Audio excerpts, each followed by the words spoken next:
the minoxidil has to be on the scalp. It doesn't do anything if you soak your hair in minoxidil, because the hair is effectively dead rope, and therefore is not going to absorb, and you're not going to get any benefit. So painting it onto the scalp is important. So foam, I find, is better tolerated in a lot of people. It's less greasy because it doesn't have the PG. Right, it's PG free, which is the reason they developed it, was because, you know, not just the dermatological reaction, the flaking that Vikram was talking about, but also women were finding they were having styling issues with it.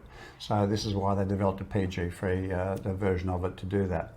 But the chemistry is interesting too, because the foam absorbs quicker through the skin than the lotion. So the lotion takes 60 to 90 minutes to absorb through the skin.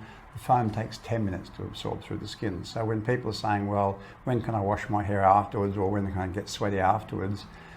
As long as you have applied the lotion maybe 90 minutes before washing or sport, you're going to be okay. As long as you put it on 15 minutes before, with the foam for 15 minutes before sport or washing, you're going to be okay. You don't really have to keep it on for 4, 6, 8 hours and wash it out the next morning. It really will absorb through a lot quicker than that.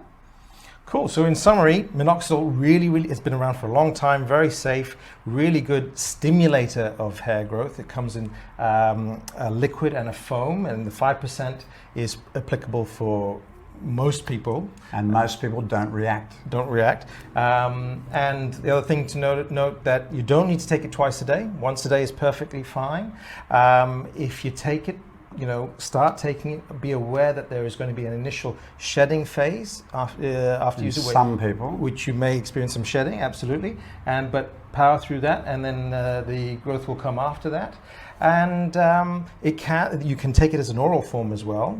Okay, that's back to prescription medicine. Yeah. So oral minoxidil is something that's increasingly being used because people don't like necessarily use a topical solution in amongst their hair.